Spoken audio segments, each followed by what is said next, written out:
Hello, friends, and welcome to this week's episode of Health Bite, where we will be talking about ghost fat, body positivity, award season, negativity bias, and its impact on your physical and mental health. I have with me an esteemed colleague and longtime friend, Dr. David Sarwer. He is so well regarded in the obesity space and very prolific as an academician. He serves as the Senior Associate Dean for Research and Director of the Center for Obesity Research and Education at the College of Public Health at Temple University in Philadelphia. He is also a professor in the Department of Social and Behavioral Sciences, and his research focuses on something that I, as you know, am particularly interested in, the psychosocial and behavioral aspects of obesity. He is so prolific that his scholarly work has ranked him in the top 2% of scientists worldwide. I'm going to ask your forgiveness in advance because we are not in our usual recording studio today. I am actually operating out of my parents' apartment because our home studio has been on evacuation because of the LA fires that are ongoing, unfortunately, at the time of this recording. So you are going to hear some background noise, some echo, some firefighters and ambulances, and perhaps even a cameo from my father. You are listening to the Health Bite podcast, the podcast where I offer small, actionable bites towards greater physical, mental, and emotional health and well-being. I'm your host, Dr. Adrienne Youdim. I'm a triple board certified internist, obesity medicine, and physician nutrition specialist. And I have learned in working with patients and clients for nearly 20 years that good nutrition is not just about the food that you eat, but all the ways in which we can nourish ourselves physically, mentally, and emotionally. Together, we will explore the intersection of science, nutrition, health, and well-being in the pursuit of living well. These quick bites will leave you feeling motivated, empowered, and inspired. And as you know, I just love this stuff. So thank you for joining me on this journey.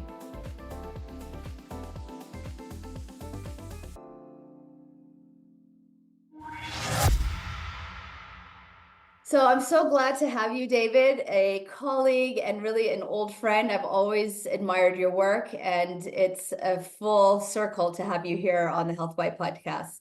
It's a pleasure to be here too, Adrienne. You're right. We've been knowing each other for a long time. We haven't seen each other in a while, but we've known each other for a long time. And it is really kind of fun for me as well to kind of see how your career has evolved the way that it has and have the opportunity to spend some time with you today. Well, we were joking before we recorded. You're a academic psychologist in this space, and I joke how as a medical doctor, I'm an untrained psychologist in this space. Well, and you know, it's funny because I do think everybody from time to time likes to think of themselves as a wannabe psychologist or mental health professional. But I'm very much thrilled that you've kind of gone in this direction because I think, you know, when we look at the treatment of obesity and the management of eating behaviors, so much of this is behavioral and or psychological. And whether it's making a behavioral change and sustaining it over time or figuring out a way in this world where we can be so critical of people's body types and sizes and having excess weight, it is so critical to find a way to turn the noise down on that and be able to really kind of go about your day-to-day life and enjoy life, even while you may be still trying to lose weight for health reasons. I think it's really important to point out the bias and the stigma. I think it's maybe even more important to point out our own biases against ourselves and how this often shows up in terms of our relationship with our bodies, which I know we're going to talk about. But really, it is a kind of a window or a mirror into our perfectionism and into our biases in our professional space, in our relational space. So I really think this conversation will be helpful, not only for people who are thinking about or concerned about their weight or looking at it through a weight loss lens, but really how do we apply these principles to the way we want to live and show up in the world abroad. Yeah, and we, I think that's actually a great place to kind of launch into this. And if you can indulge me for just a few seconds, let me see if I can set the stage a little bit here. So one of the things that we know from the body image literature in general is that we engage in a lot of social comparisons. And a lot of the comparisons we make, perhaps not surprisingly, are upward comparisons. So if we walk into a room, we might see the most attractive person in the room and say, "Oh, that person's so much better looking than I am." And as a result, when we make those comparisons, we feel less good about ourselves. We might discount the fact that we are in fact of average attractiveness in that room, above average attractiveness in that room. But our default is to make that upward comparison, which leaves us feeling unhappy with ourselves and our bodies. And this is not just women, it's women and men. We know children do this. We know teenagers do this. We know people across the lifespan do this. As we're taping this kind of in the beginning of, Hollywood and television award seasons, it's hard not to think about all the coverage, the red carpet shows and the shows themselves and the debrief of who wore what and the next day. And I think what we always forget when we see those images is how much time, effort, and money went into making that celebrity look the way they did that night. And we, most of us commoners, we don't have the time, energy, and money to do that. We have to do the best of what we can with what we have. But as we're sitting at home watching this, we can feel very unhappy with ourselves, saying, "Well, I never looked that good. I've never, worn a tuxedo that well or an evening gown that well."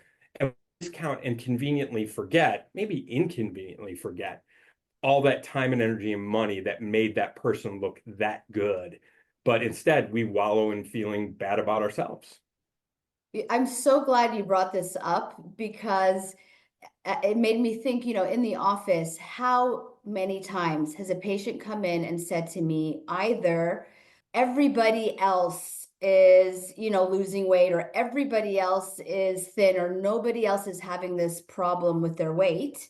And I'm thinking Mhm. to myself, really? Because the data shows that 70% of people in the United States is having this issue. Or they say something like, everyone else can lose weight so easily or eat everything that they want, right, and not gain weight, which also is a fallacy. Two Yeah. thirds, again, of people are right where this person is, right? We're all in it. So you're absolutely right to point out that we compare ourselves not only upward to somebody who we aspire perhaps to be, but also in doing so, we forget that the majority of the people, we're all back here, right? Right. Dealing with the same struggles. Yeah, and I think about that issue a lot, that 70%. Also, when we think about the role of stigma and bias, because usually the groups of people who are subjected to stigma and bias are usually small minorities of our overall population or of a subgroup. We're talking about people who are disfigured or lost a limb, and are amputees, for example. And yet here we have an example where that 42% of Americans meet the clinical definition of obesity, that others 30% have overweight and therefore are at risk to developing obesity over time. So we're really talking about the vast majority of Americans, and yet we still have that stigmatized view. Another example I get, where I live out in Philadelphia, a lot of people spend their summers down the New Jersey shore. It's about an hour from here, and the beach towns become very, very popular. And so this becomes a very common time of year for people to start coming in saying, "I want to lose weight because I want to look great for the beach season this summer." And they realize that the beaches at the Jersey Shore, like most beaches around the world, are not filled with, supermodels that we see on television ads and depicted in television shows and movies. It's everyday people of all different sizes and shapes. And yet, there can be people who are remain so self-conscious about their weight, they might have a house down on the beach, but never go to the beach because they're so self-conscious about how they look, that people are going to look at them, they're going to stare. And I think it's one of those cognitive distortions. You were talking about some of those distortions clinically just a moment ago. that often happen in daily life as well. So, our decision making of what I'm going to wear, where I'm going to go, how I'm going to present myself can be colored by how we feel about our weight and shape at any given point in time. The other area that I think about is the gym. I mean, I don't know how many patients have you had who've said, I don't want to go to the gym because I feel bad about how I look in front of those people. Again, who are those people? Those people, to your point, are the majority of us, Yeah. are those people. And so it is important to point out because this self-imposed bias and discrimination not only makes us feel bad, but it gets in the way of a productive effort in engaging in change. And the data shows that it has some really important health consequences. It can even impact mortality, that negative bias towards oneself can actually make you live shorter than if you were more self-accepting or self-loving. Yeah, It's and I think that's a real fascinating. it's fascinating, and I think it's a really, really important point because I think, when we start talking about things like stigma or bias or teasing, we can if we don't scratch the surface, we can be really quick to say, well, everybody's been teased. Everybody's had a social situation that didn't go quite the way they wanted. Everybody's had maybe even an encounter with a physician that wasn't the warm and fuzzy one that they wanted to have. The reality, though, is that these negative interpersonal experiences really can affect not only our mental health, but as you said, can affect our physical health as well. And I think as I think about, my work in obesity, but also my work with body image, I think one of the things that I'm pleased with, if I reflect back on the last 30 years of doing this, is the fact that we probably have figured out that those words, those negative comments, those slights, they can't be readily dismissed. They really can be psychologically and physically harmful to people. Well, I want to say from my end that I'm always warm and fuzzy in the office. But even if your physician isn't, and I do think it's really important, medical professionals, it's important for all of us to acknowledge our biases and our stigma. I'm also very much a proponent of not only like personal responsibility, because then that also has kind of a negative vibe to it. That's not what I'm trying to say, but personal empowerment, right? So it is important for the people with whom we interact to not impart their biases on us. But I again feel like so much of this is our own biases against ourselves. And so that's where I think we can really be empowered to do the work, to take note of where we are badgering and self-deprecating, what that impact is on our mental, emotional, physical health and well-being, and how we can be proactive about turning that around. And I think, while the work that I do is very cognitive behavioral, which means we focus much more in the here and now and maybe spend less time than other mental health professionals looking back at someone's history. But one of the things that I find myself thinking about and have seen clinically more than I wish I would have is I think for many people, the number of successes in their lives, kind of as they move through childhood and adolescence and early, the number of successes, the number of wins is often dwarfed by the number of unsuccessful experiences. So it was, and those unsuccessful experiences, we know clinically, those are the ones that sting. Those are the ones that hurt. Those are the ones that stay with them. As I sometimes say to my patients, I don't think as humans we are really good at celebrating our victories. And in fact, we spend much more time wallowing in our defeats and our disappointments than we do celebrating our victories. If something good happens and modesty kicks in and for most of us, but when something bad happens, we can really let that linger, and we can also give it a lot of power over the future of our lives. So somebody says something that's disrespectful or insulting, or gives us an askance look, and we let that negative experience color us for days, weeks, years, days, weeks, months, years, and we've given all that power to that singular event that could have been just a random occurrence. And I do think part of it is, just kind of our mindset of how we think about ourselves. And then when we apply this to weight control, which we know is such an emotionally laden issue, then it becomes even more complicated. And I think when working with people through more of a behavioral change mental health lens, there can often be a lot to chip away at there in terms of giving people the opportunity to have some successes, feel good about the things that they're accomplishing. So I would love if you could, and I know we can't do a therapy session in, the 40 minutes that we have, but the podcast does like to bring actionable bites for people. So with that CBT lens in mind, can you talk about how you go about doing that and maybe one of the exercises or practices that you perhaps suggest? Yeah, I'll start with kind of a discrete example that came up where I was a patient years ago who had the habit of buying, and I'm sure all of us have done, the family size bag of M&Ms. And so she'd go to the grocery store, she'd buy them. One of the behavioral targets we gave her, I was treating her in a group setting, was to not buy them. And one week, just say, can you just not go down that aisle of the grocery store? She comes in the next week and the group says, so how did it go? And everyone's talking about their specific behavioral focus. And she's kind of downcast and she goes, well, she goes, I bought the M&Ms. She paused and she goes, but I left them in the trunk of my car and they're still there. So she bought the M&Ms, but she didn't bring them in the house and she didn't eat them. And so she was beating herself up about the fact that she bought the M&Ms, but really the whole purpose of not buying the M&Ms was not to eat them. And as long as she keeps them in her trunk, now that gives us a little something to work with. So do you want to keep them in your trunk? Do you think you could find a time to go into your trunk, grab them and just throw them out or give them to a neighbor or something?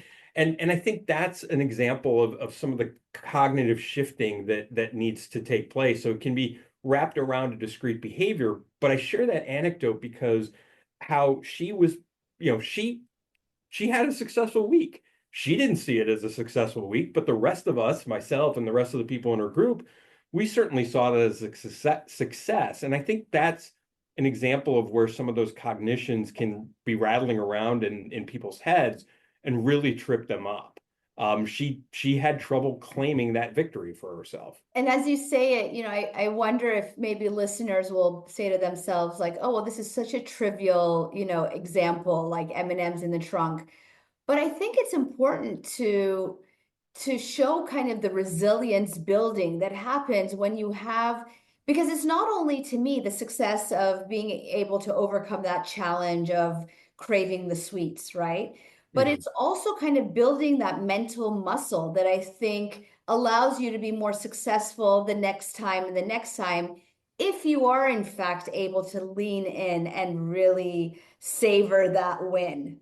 Yeah, and I'll add to the mental muscle, which I really like. I use the phrase cognitive horsepower that we use kind of the smart analytical side of our brain.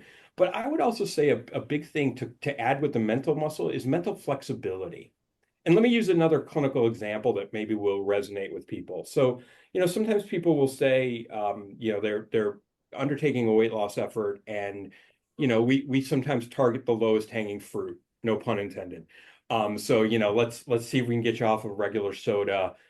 Let's see if we can get you to reduce the number of nights of the week where you eat a bowl of ice cream while watching television. And some people will hear that and they'll say, well, I don't want to give up ice cream.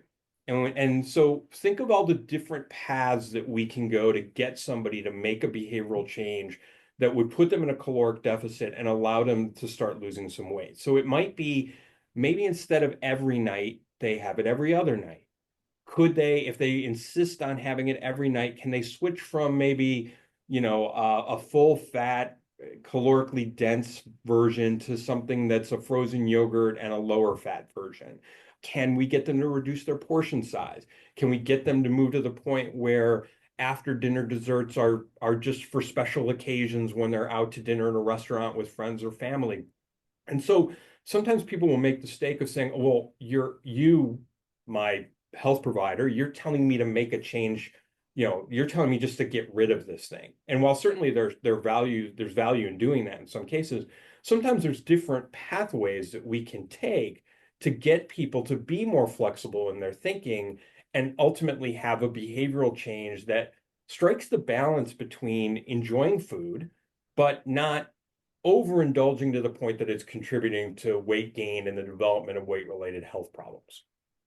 Right, just basically dismissing that all or nothing mindset. Perhaps I think one of the most common cognitive distortions that we see when people are trying to lose weight is, it's all or nothing and there's no middle ground. And I think that's where that flexibility comes in. But then, to go back to your phrase, that mental strength, it's one thing to be flexible, but we need to exercise that muscle day after day, week after week, month after month in order to have sustained success, particularly in this food environment where, let's be really candid, it is really, really hard to say no to all the different times throughout the day that we're exposed to food or commercials or for people who are listening who are football fans, there's this really clever commercial out right now talking about how all of the language around football is actually code to get you to order Uber Eats.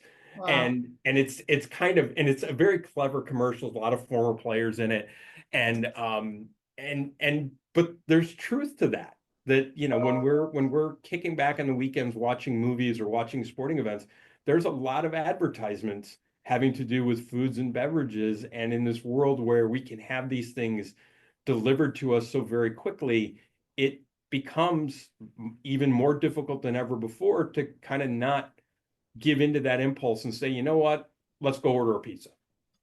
We're inundated. We're inundated by ads and by visual cues, on the TV, as you mentioned.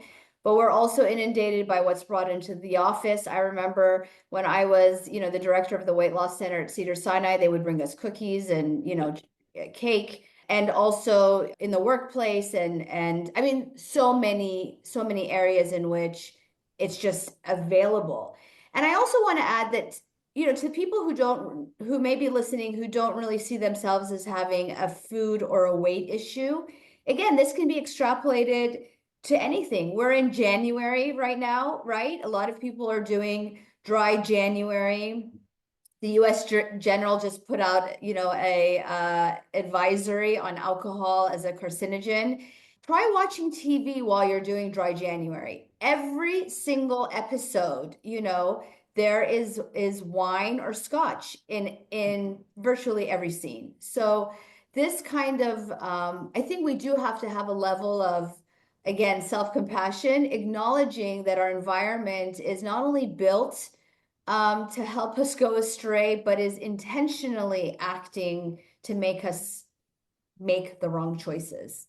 There is a subliminal element to that, but you are absolutely right that while we can say that we go to the movies because we want to check out mentally for a while and kind of escape, but the reality is if we see, whether we're talking about behaviors around food and drink or whether we're talking about body image and physical appearance, while we may be thinking that we're engaging in um, mindless entertainment for a period of time, the reality is our brains are picking up on those messages. And it's almost like the soundtrack in the background that's kind of saying, oh, wow, that scotch looks really good. Or, oh, wow, I had this great bottle of red wine at home that I haven't opened yet. I'll do that when we get back from the movies.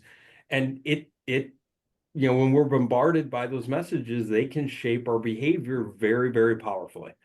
You brought up the movies and you brought up award season before. So I think it is a perfect segue to talk about the not just the advent, but the explosion of the use of these very effective anti-obesity medications or weight loss drugs, as people like to call them, the injectables.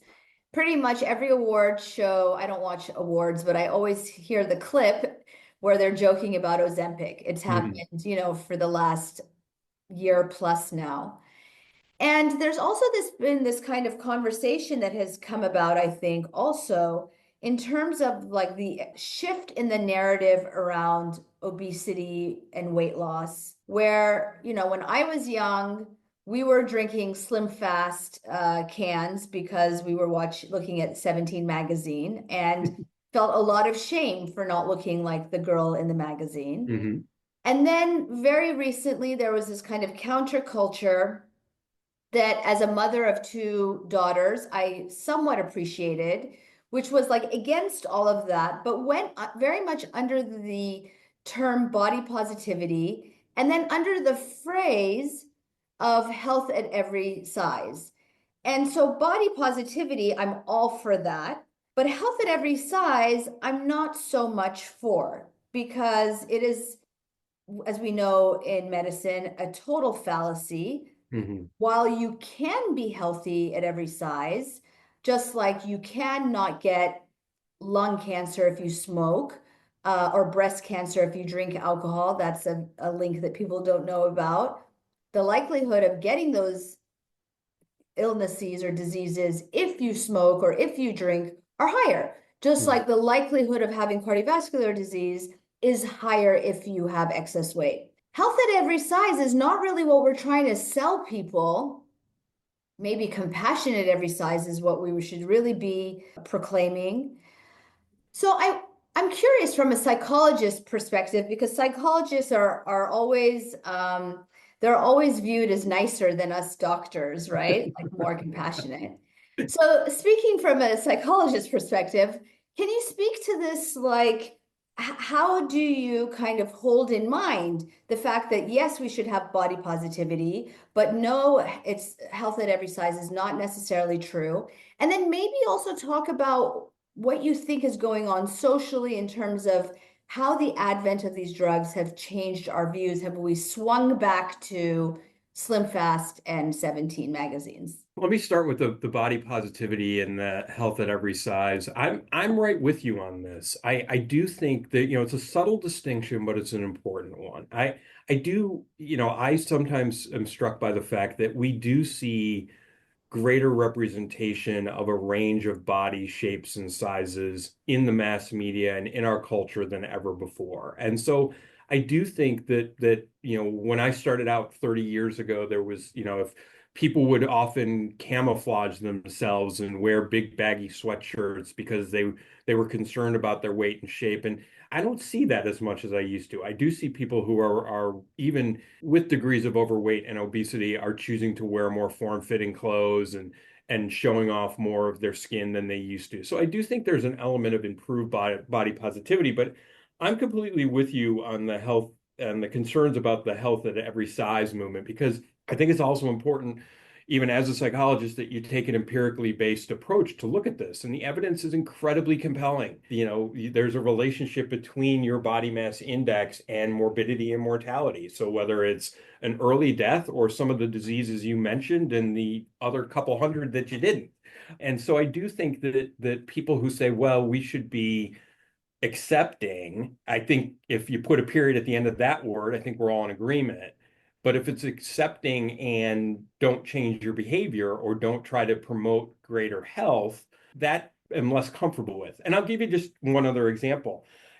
There's some people who believe that we should not even use the term obesity. I kind of look at this, and maybe it's overly simplistic. If you're diagnosed with cancer, chances are the provider who shares that news with you is going to use the word cancer. They're not going to say you have some funky cells and we're not, they're not going to dodge the issue. They know they're going to be delivering painful, if not life-altering news to you. If we're going to recognize obesity as a disease and the disease that it is, we probably should be using the same approach, that not sidestepping calling the disease what it is because we want to hurt somebody's feelings. We're not trying to be disrespectful, but I think it's important that people realize that obesity is a disease and thus we need to treat it with the tools that we use to treat other diseases. In terms of the kind of shifting and kind of where we are culturally, am I'll say this. A year or so ago, I was very concerned that the hype around the new generation of weight loss medications was out ahead of the science. And I do feel like with a pretty consistent regularity, we're seeing almost week after week a new report saying look at the benefits of these medications, not just in terms of the size of the weight losses, but the improvements in the weight-related comorbidities. So I am actually becoming more and more encouraged that the evidence base is there and is going to continue to grow. However, and let's go back to the award show example again. At the same time, these medications are a bit of a punchline right now. They've become the kind of, the Ozempic face, and that, it's the things that the hosts of the late night talk shows talk about. And I worry that because it's part of our mass media culture right now, it's not being seen as the life-changing medication that it is, and it's seen almost being more analogous to a cosmetic surgical procedure or an aesthetic procedure. And you and I, I'm sure, are in agreement that's certainly not what these medications are should be taken for. I mean, they're important medications, they're powerful medications. We have a lot of unanswered questions about long-term use and who's going to pay for these over longer periods of time. How do we get them to the people from underserved communities who need them the most? But I do worry that right now there's still a pretty strong drumbeat of this is all about making me look better, not helping me get healthier. And I think that's on the public, but that's also on, prescribing physicians and providers. I've been in many circumstances practicing in Beverly Hills in kind of a, posh, I guess, area where I've had to say no. And it's really uncomfortable to say no. Yeah. People are coming to you for something. And to let them walk out of your office disappointed at you and empty-handed is really hard to do, particularly if you're in a profession where you're there to serve or please.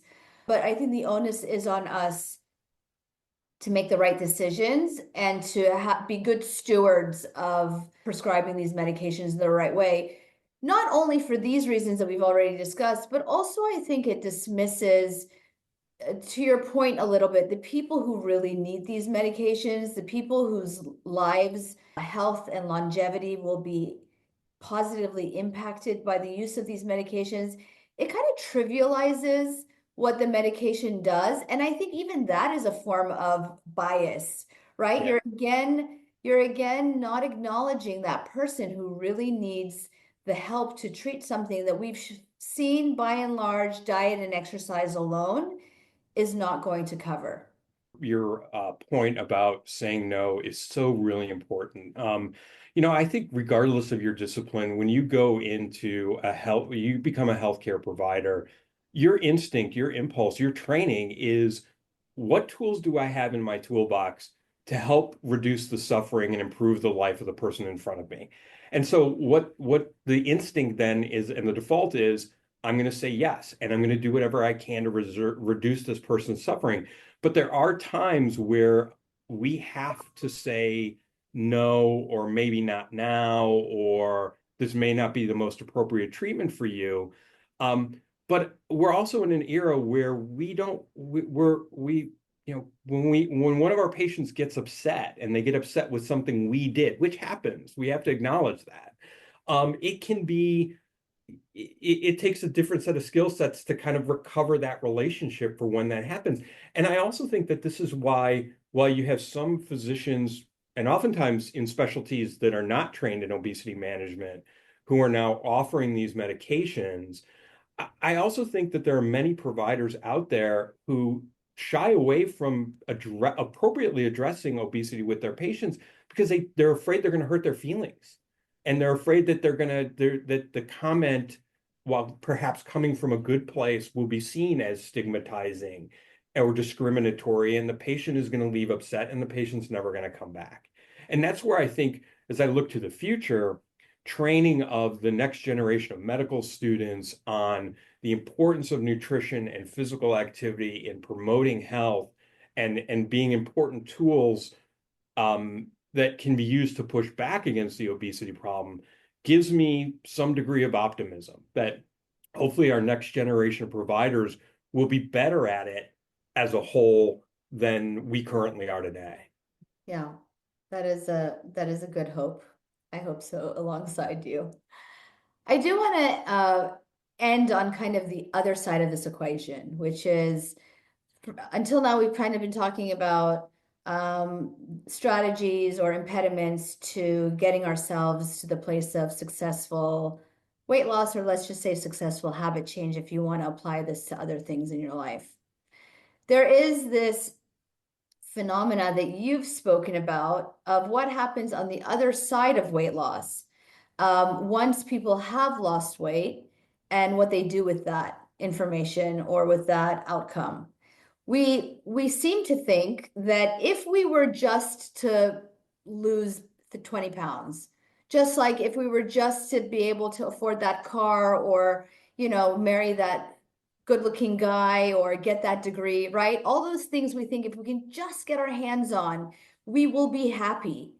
But we know that to not be true, particularly in this space, because we have data that when people lose weight, they still not only will they be dissatisfied. There's great data, that came out many years ago that we know about by Foster, but not only that they may not be satisfied, but they also may have this well, we call it ghost fat or phantom fat. So they're not actually even seeing the reality of their weight loss. They are still seeing fat, and I don't like to use the F word, but we'll do it anyway.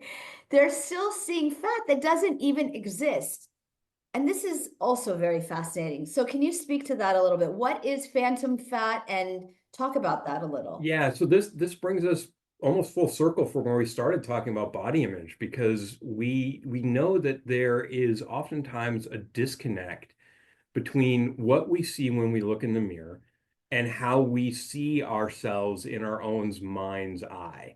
And when our bodies change, whether it's because of weight loss, whether it's because of aging, whether it's because of physical injury or insult, or even undergoing a cosmetic procedure, it can take people a period of time for their minds to catch up to their bodies. And I think that this is very common with weight loss because for the reasons that you said, and that we've been talking about, that, for many people, this has been a struggle over an extended period of time. For some people, it's lifelong. They're used to seeing themselves a certain way. And so even when they have success, they often focus on the thing that's still not perfect. So it's not good enough. And it gets back to that social comparison, except now you're making a comparison to your former self and your current self or your ideal self.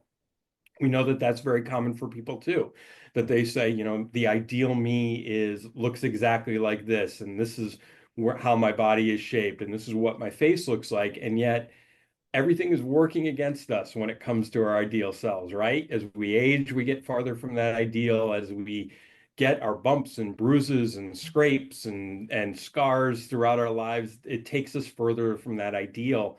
And going back to the issue with celebrities, those who are willing and have been, and I think it's more than it used to be, who are willing to talk about kind of the charade that is Hollywood in terms of how people look at an award show, on a television show, in a movie, and how they look in real life. Um, Takes a village to make people look that good on the big screen. And in reality, while some of them have won the genetic lottery and have flawless features and great bone structure, many of them often look no different than the rest of us. Right. It's like one of those things that you just have to, like, we all know this, Yeah. but I think it's again, like so many of the things that we've discussed, we have to build that muscle of like Hmm. reminding ourselves of what we know to be true. Right. Right. And I would just add to that, while building that muscle is hard because you've got those environmental pressures that are constantly bumping up against you, reminding you of what the ideal is, or, oh, my colleague brought cookies into the office today. And so we have all these little subtle threats to our ability to focus on building that muscle. And so when we think about behavioral change from that perspective, I always remind my patients to give themselves a sense of grace, to realize that this isn't about you're not going to do this perfectly. Changing your behavior is going to be hard. It's going to take some time. One of my favorite anecdotes I like to tell people when they're changing a behavior and they stumble and they come in and they're disappointed in themselves, I say, no, no, no, no. I said, this is actually a good thing.